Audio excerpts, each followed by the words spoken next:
大家好，我是阿拉尔。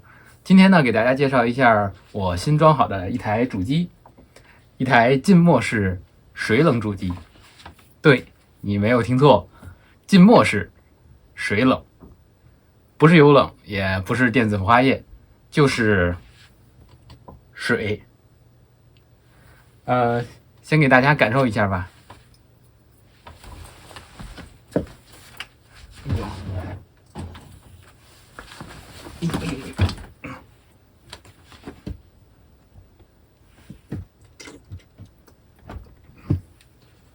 有点难弄。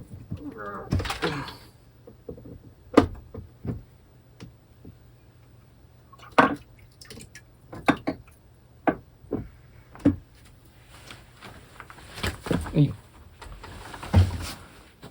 能看到吗？然后大家先感受一下这个粘度。哎呦，掉裤子上。然后感受一下这个表面张力，能感觉到这就是普通的水吧，对吧？然后敬大家一杯。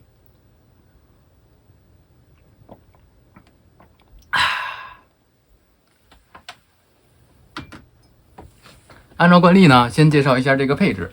CPU 呢是5600G，内存啊、主板啊、巴拉巴拉这些都不重要。其实就是闲鱼买的这个 PDD 整机，然后因为是第一次实验嘛，所以万一要是坏了呢，我不就亏大了吗？然后其实本来今年吧，然后想装的主机呢，其实就是这台，但是今年买了这台新机器之后呢，又有点舍不得。虽然这台电脑配置不高，但是按惯例怎么也得烤一下机，对吧？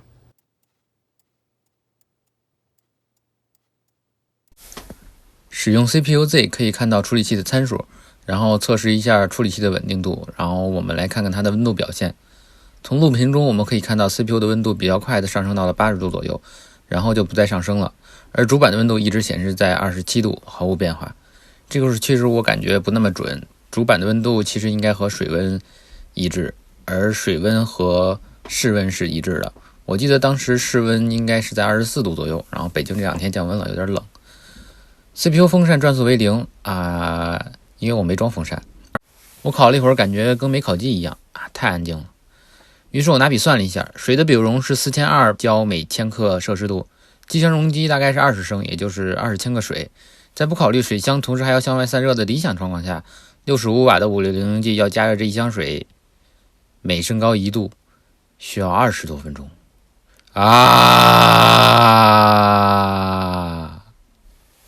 虽然对实际使用来说是挺好的一个状况，但是我拍视频总不能就给大家看这个吧。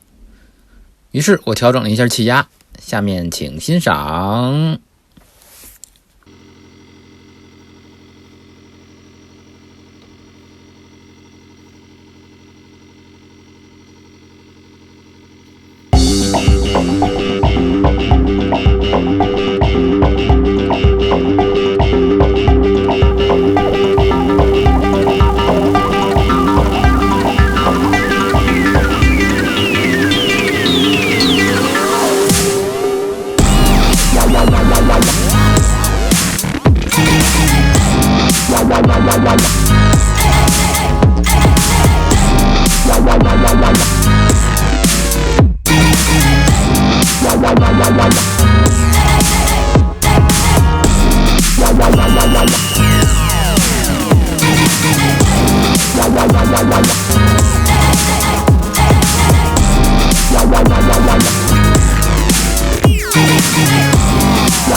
好，接下来讲一下它的这个原理。原理呢，其实非常的简单，那就是这个呢虽然是水，但它不是普通的水，是超纯水。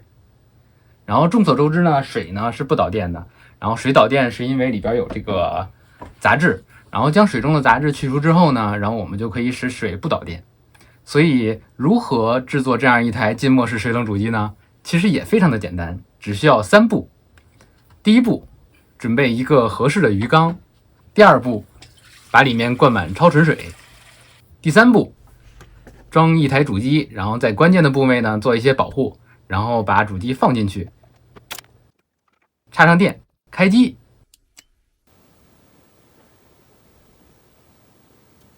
加油，加油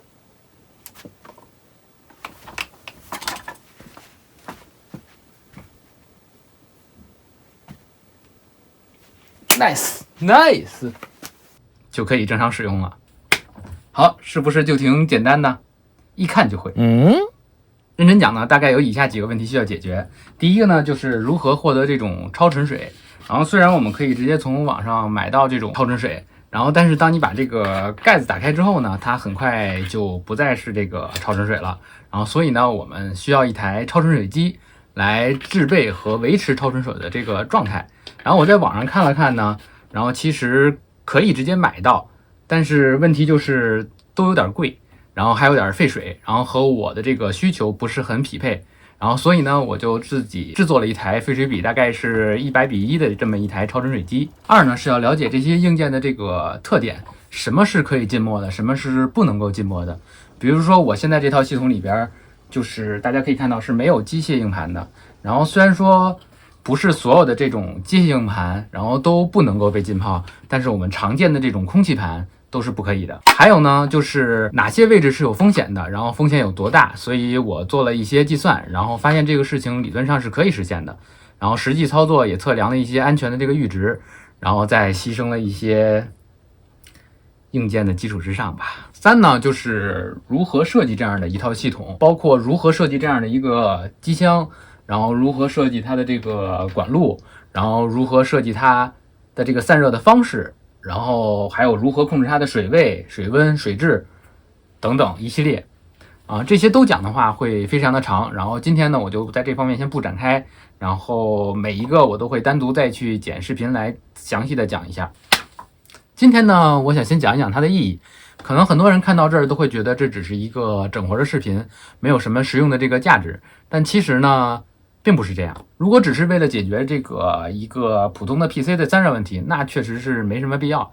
但是为什么要做这样的一台机器呢？因为要拍视频，要点赞，要投币，要转发，要一键3连。这呢，是因为它不光是一台浸没式的主机，而是一台非常初期的原型机，一台浸没式水冷服务器的原型机。这个想法呢，起源于我很多年前做数据机房设计的时候。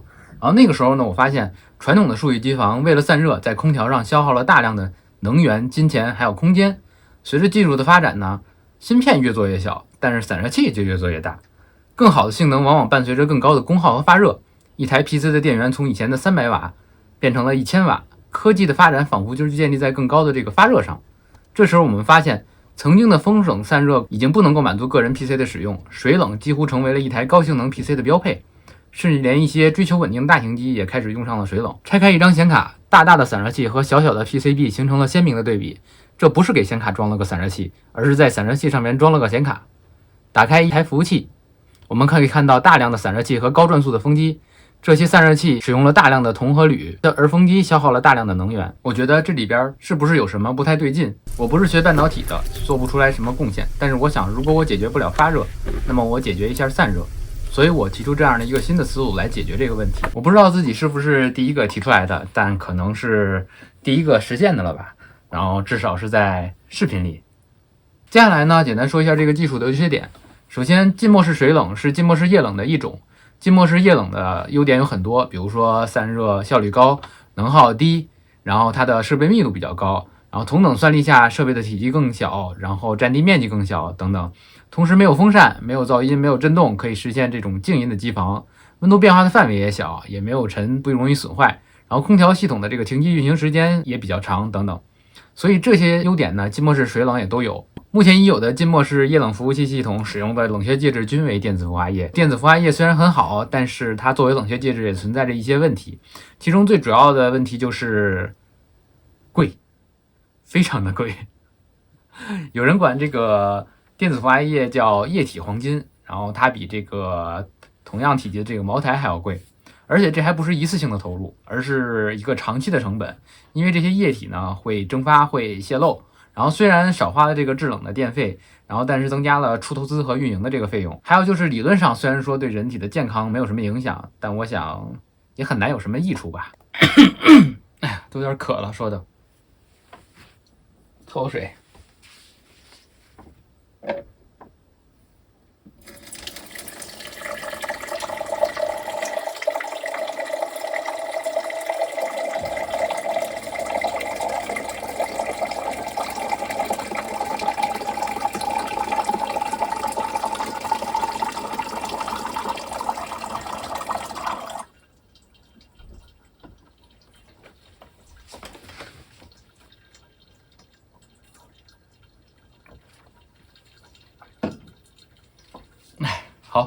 我们继续。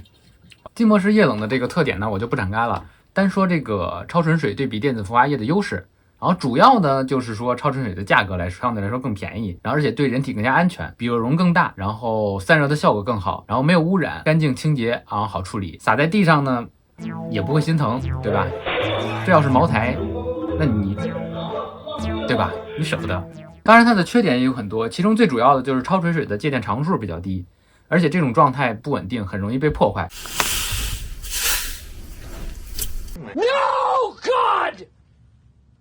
No, God, please, no, no! 这呢就造成它的安全性、稳定性、可靠性都比较差。但这其实也不是绝对的，从某些角度讲呢，如果我系统设计的合理、维护的好，那么也是有可能提高它的稳定性和可靠性的。至于安全性呢，其实也比较看角度，至少我们不用担心它会着火，对不对？ Holy shit!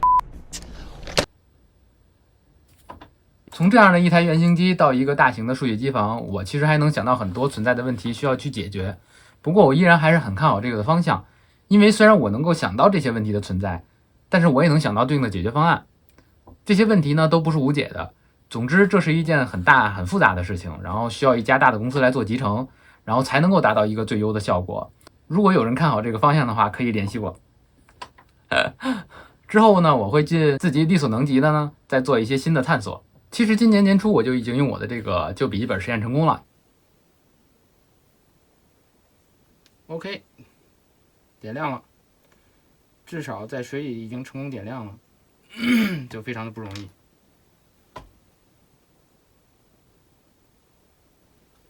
现在水是，但是考虑到这个笔记本主板，无论是性能还是视觉效果呢，都太差了，所以呢就拖到了现在。